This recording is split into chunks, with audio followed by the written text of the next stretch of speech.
Liverpool, I mean, the one stadium that I'd say could almost grab a game itself, you know, the stadium and the fans, is Anfield. It just literally, I've been there when I was against Dortmund, actually, where the stadium was wills the team to victory. They did it again against Barcelona, against the best player we've ever seen in the history of football. All they need is one goal, Barcelona. Just go and score. You're 3 goals ahead, go and score. They'll need 5.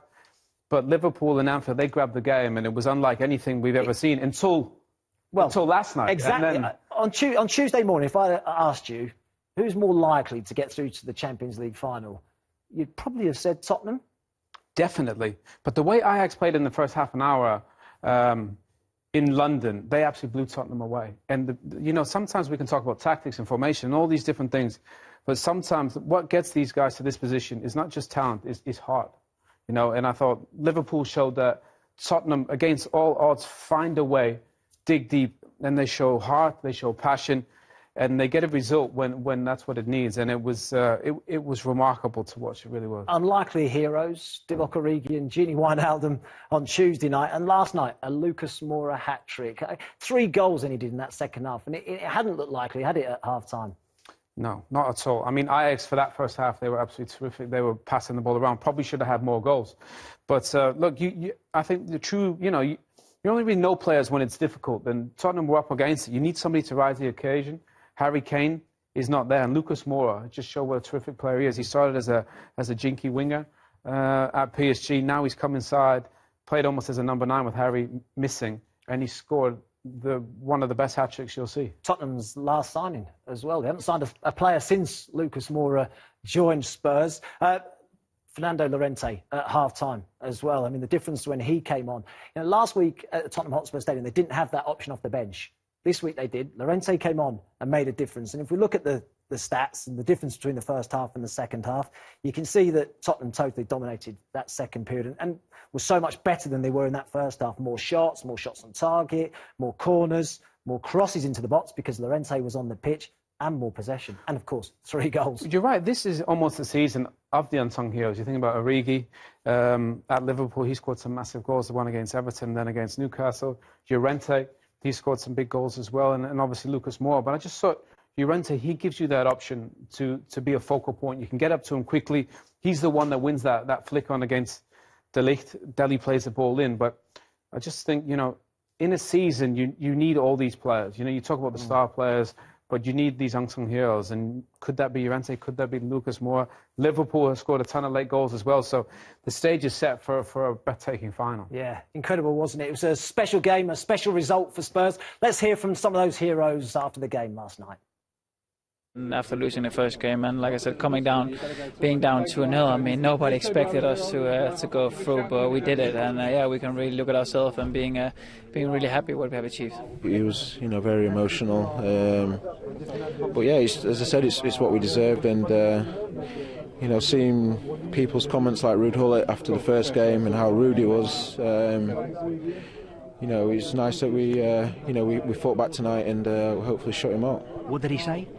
You know, he was very critical of, you know, individual players and saying how bad we were technically, and you know, he's bang out of order for that. So, you know, that was fuel to the fire, and you know, I hope he eats his words after tonight. In this competition, we died a couple of times and we came back from the death. Like today as well, second half, we knew we can play better. We knew we were physically stronger than them. We needed 1 goal. We set 1 goal, and I think massive credits to this team. And you think you can beat Liverpool now? Yeah, why not? I think we have to believe, like today, and you have to see. You know, we had a difficult group. We went to Dortmund. They're first in the league. We beat them. City first in the league. We beat them. Ajax in Holland first in the league. We beat them. So why not? There's a good chance as well that Harry Kane could be fit for the final. How much of a boost would that be? No, of course. Obviously, you don't want any of your main players being injured, but Harry's, you know, exceptional for the club and country. And I don't know the timescale with his injury, but you know, obviously, we're all hoping he can be back because, you know, even his presence, even here, half-time, is coming in, going mental at us because we can do better, which we all knew. But this is what we need: the leadership that he has, the way he came in at half-time, and you know, he wasn't happy. We all knew that.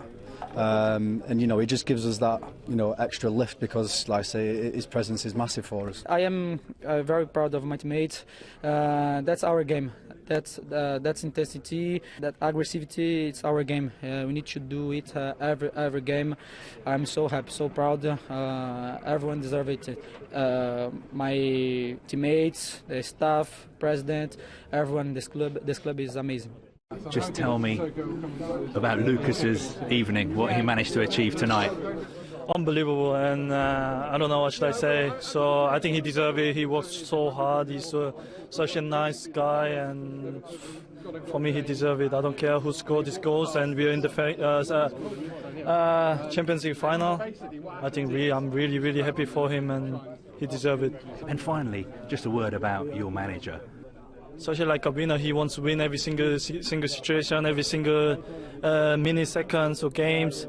And you know, after first half we are 2-0 down, but still he was calm and he knew we're gonna do something. And I think he gave us lot of confidence. Here he gave us a lot of good things, positive things and positive energy, because he's very energetic, and I'm really lucky to have such a manager. Some naturally delighted Tottenham Hotspur players after that game last night. We'll talk about Harry Kane shortly. I just want to pick up on something that Danny Rose said there.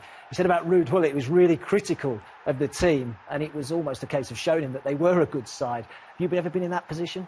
Yeah, I was, to be fair, I remember I was playing in Germany at the time, and I got booed for even being picked in the England squad, which I thought was strange. And in the end, I went to the tournament and had a pretty good tournament and got voted England's best player at the tournament. So in a way, as a player, you want to shut people up, because people can talk all they want. We get paid to talk. That's our job now. But on the pitch, you have control over the performance you put in. I just thought those Tottenham players, you can't write these guys off. They're too good. And they show real character. You know, it wasn't all tactics, and technically Ajax was still better on the night. But the heart they showed was as good as it gets. I think Jordan Henderson's been a little bit like that as well. He's been reluctant to heap praise on himself, and yet his performances of late have been excellent, haven't they, for Liverpool?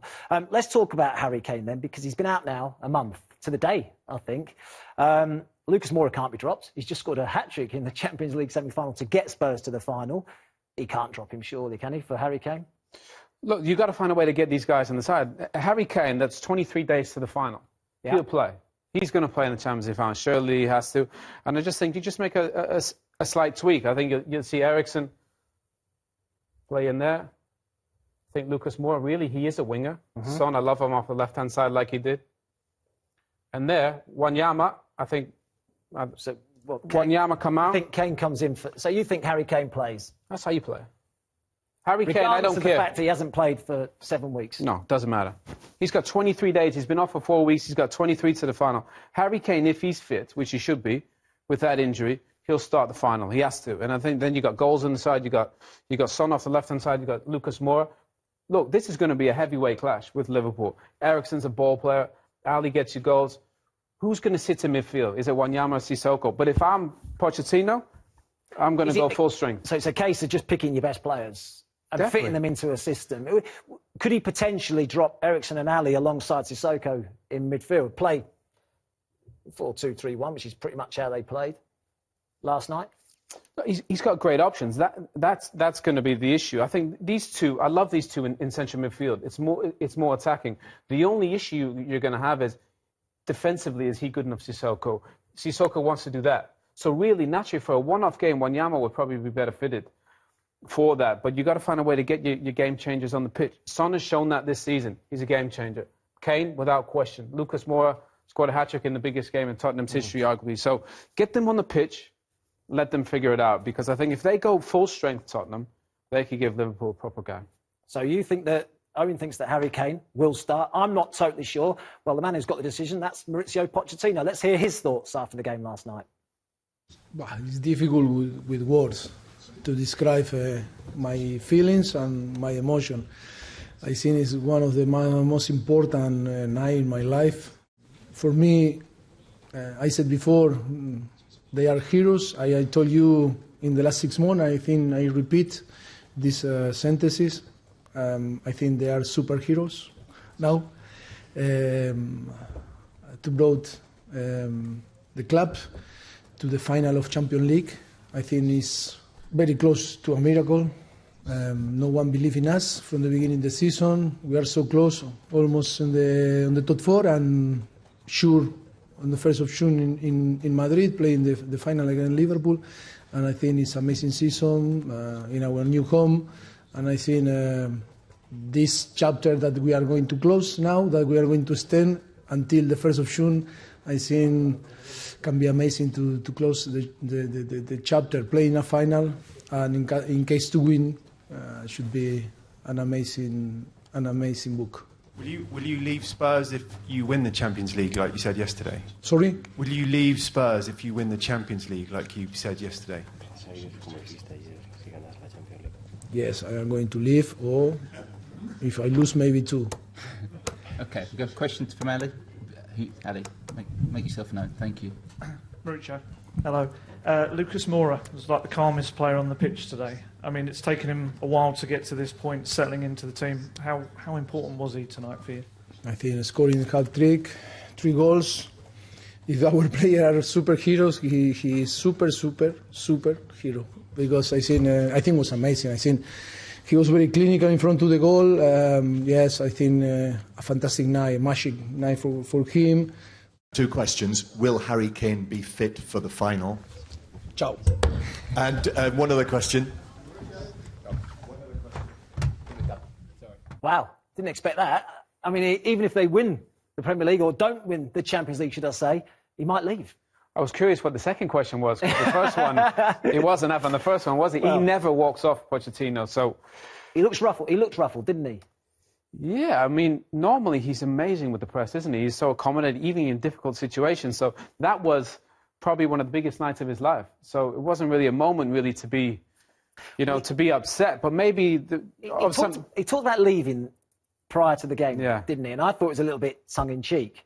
But that didn't look tongue-in-cheek at all, did it? It looked like he meant it. Or is it perhaps making a message to the board, potentially? How can he leave this? I mean, they're in the Champions League final. They haven't signed a player. They just got the best stadium probably anywhere in sports. They have probably the best training ground in the country. Tottenham have everything. Really, maybe he just wants a bit of leverage with Daniel Levy, and he wants a bit of investment to say there are unbelievable projects out there. But that Real Madrid one, that's gone. Zidane's been in there. The Man United one, which everybody spoke about, that's gone for now. So there's no way he can leave Tottenham. Tottenham are primed does he just need a rest? Well, he gets 2 months off in the summer. Then he can have a rest. Now, do they ever get any time off, though? They're on the phone the whole time, aren't they? I think emotionally, when you saw the City game, obviously in the Champions League, and then last night, the emotional rollercoaster for the players and manager is extreme. You saw Pep obviously taking time out. I can't see Poch doing that because he's built something amazing. How much have they developed? If we look at Tottenham under Mauricio Pochettino, the 5 seasons he's been there, look, the league position hasn't altered greatly. He's reached second in 2016-17. It's the Champions League, isn't it? And in Europe, where they have progressed, Europa League for 2 seasons, then into the Champions League group stage, Champions League round of 16, and now into the final. I guess that's where there's been the biggest progression. Well, I think before he came, Tottenham, really weren't a consistent Champions League team. They are now. The numbers back that up. We used to speak about a big 4. They're in that top 4 now. So he's done an incredible job to do that. To be in the position they're in, qualifying for the Champions League and being in the Champions League final, with not signing any players this summer, with the stadium issues being dragged out, I mean, it's up there with one of the best management seasons around. Would you be worried about losing players if you were Tottenham Hotspur? I mean, we watched an Ajax team last night, a really young team. We know that one's going already in Frenkie de Jong. He's going to Barcelona. Matthijs de Ligt might follow him out the door as well. So that team could be dismantled. What about this Tottenham team? Could it potentially be dismantled? Of course it could. Of course it could. I mean, look, if Manchester United can lose Cristiano Ronaldo, you can, players leave. That's just a fact. And we're going to see it probably with Eden Hazard leaving Chelsea, an amazing football club to go to arguably the pinnacle of football. So if Tottenham don't win things and they're not in a position to win the Premier League and win the Champions League, the players will go. Is the wages a problem as well? I mean, Pochettino's talked about having a team that replicates the stadium. Eventually it will be, because the players are still young enough that it's probably not a big issue. Maybe Eriksen now, obviously, his situation. Kyle Walker's a great example. Yeah. Left a couple of years ago. He's won a title with Man City. Could potentially because he was at that age, like Eriksen. Yeah. You get to a later stage. Dele's still relatively young. He probably doesn't necessarily need to leave, but they do have some assets that other people are going to want. I think the project at Tottenham is so good. They're not leaving because the project's so good. The money could be better, without question, but you know the grass isn't always greener. Are you going to find this project with this stadium, with this manager, with this group of players? This is going to be hard to find anywhere else. Because if you go to Real Madrid, you see the way they boo the players when they turn on them. Do they really want that? You know, these Tottenham fans are unbelievable with this group of players, and I hope they stay together and build something for a very long time, because I think they're brilliant to watch. No, absolutely. I mean, it's a brilliant achievement, isn't it, for Tottenham to get to the Champions League final. Liverpool, of course, we haven't talked about them much yet. Let's hear Jurgen Klopp, Jose Mourinho's thoughts, I should say, on Jurgen Klopp. He was talking to beIN Sports. I didn't expect. I told him possible is nothing. I told if it's possible, Anfield is one of the places to make the impossible be possible. But I have to say that for me, this remontada has one name, Jurgen.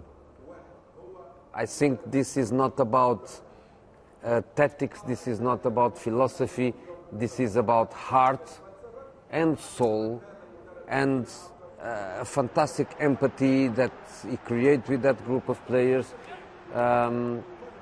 They had the risk of finishing a fantastic season without nothing to celebrate, and now they are one step from being European champions, and I think Jurgen deserves, because you know the work they are doing in Liverpool is fantastic, but I think this is about him. This is the reflection of his personality.